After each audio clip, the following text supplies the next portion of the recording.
Hose has a leak, so I have to go get another hose. Just a typical day. Well, this one will do.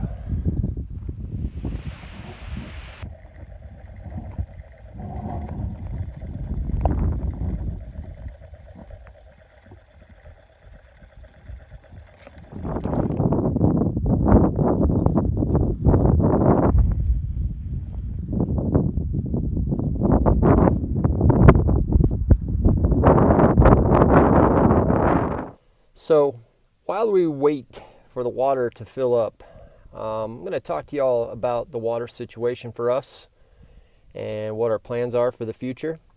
So when we first moved out to this property, actually before that, when I was coming out here once a week and trying to get things set up, my neighbor over here, he approached me and told me that him and a couple other people that share the well would be willing to let me get some water. Of course, I purchased it pretty cheap, and basically the only stipulation that they had, not so much him, he actually would have gave me more, but I guess the rest of the people didn't want me draining their water out of their well, so they limited us at 100 gallons a week, which, you know what, I'm very thankful. It's better than nothing. I'll take it. So we've been working with that, and one of the things that we've learned how to do right out of the gate here, because we live in a desert, it's very different here than a lot of other places. We've learned to manage water really, really well, because we have really just stuck to that number. Aside from us getting water for our drinking water, we actually just go into town and fill up the jugs and the dispensers. Eventually we'll quit doing that once we have our own setup, but we've been doing that for years. We never drunk Tucson water anyways. So that number that's on that pump, that meter there, that's been for over a year. We've been out here for 7 months, going on 8 months, but the number that's on that, it's long before that. So it's actually over a year. So if you think about that, over a year, and what was that, 5,300 gallons, something like that, that's pretty darn good. Now, I've had some help, and one of the things that did help is when we moved out here, we had monsoon season, and right out of the gate, we got flooded. If y'all remember that, you can check out the earlier videos. We really got flooded pretty good out here. And I was able to catch about 15 to 1,600 gallons of water from that alone.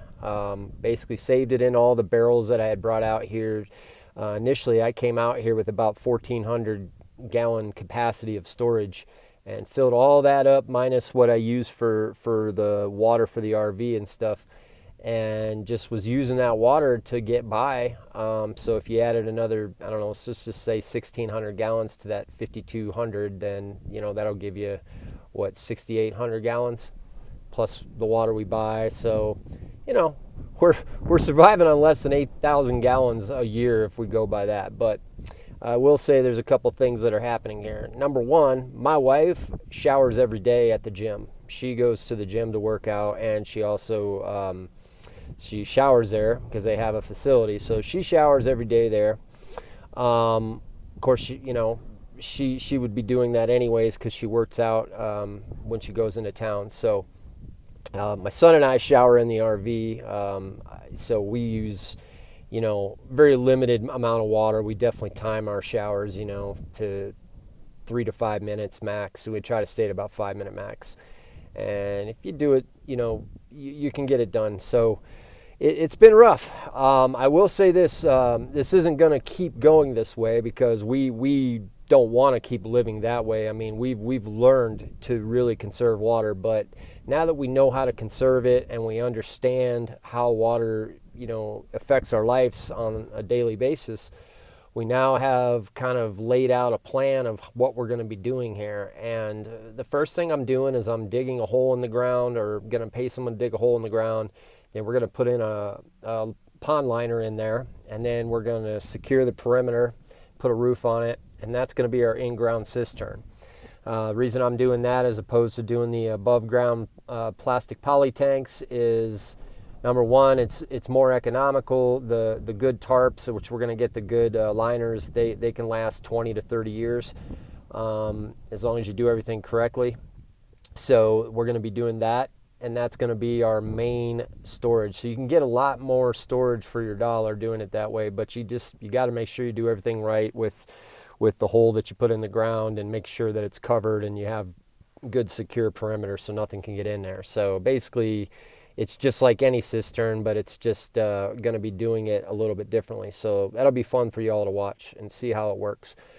So that's the first thing. Another thing that we're doing out here is we're going to have a very intense gray water filtration and collection slash diversion system, where basically we reuse our gray water for anything we can. And so that it's pretty elaborate when we start looking at it. It's a simple process, but there's a lot of things that are that water's gonna be used for. So that's another one. Next one would be that we are actually going to be having an elaborate rainwater collection system. Now, we could have a well dug out here, or drilled. We talked about it. We actually have went back and forth on having a well versus doing a rainwater collection system. And frankly, for the rainwater collection system, you're going to spend quite a bit of money getting that set up, because in order to get the capacity needed out here in the desert, we have to really have huge cisterns, for one, because we only we get rain once a year during monsoon season, and after that it's very, very sporadic. So we get 10 inches a year, if not less, out here. I know they say we get more, but frankly, with the drought and everything, we've been trying to calculate a lot less than that. So you need a huge amount of surface area for rainwater collection, and you need a huge cistern to hold that water. So that is our plan, and that's what we're going to do. The reason we're not doing a well is because, personally, I just think that this is it's a big part of our problem out here in the desert, where people are basically tapping into the water, which is fine for individuals, but now we have big agriculture out here sucking water out of these wells at a rate that's just not sustainable. They've proven that. And ultimately, it's going to create a lot of problems, I think, down the road for people that have wells. I don't wish that it does. I hope it doesn't, but I really, really, truly believe that. So one of the reasons we're going with the rainwater collection is because long term, I don't want to be having those issues with the well, and I just frankly don't believe in it. I think that it's not the best way to do things out here. It's a more convenient way to do things out here, but I don't believe that sustainable, if you want to live a sustainable lifestyle and try to work with nature. I think that the rainwater collection honestly makes more sense to us. So that's what we're going to be doing. And of course, conserving water. That's the main one. Really conserving water and learning how to reuse every bit of water that we can. So that's the plan. I'm going to go back to getting this water filled up. This is for our laundry. So we got to get a bunch of laundry done this week, and hope y'all are enjoying following along. I'm trying to go through here in 30 days, just give y'all a good inside scoop into how and what the thinking is behind what we're doing, so you can see what the daily grind's like out here. Hope everybody's doing well, and I'll talk to you soon.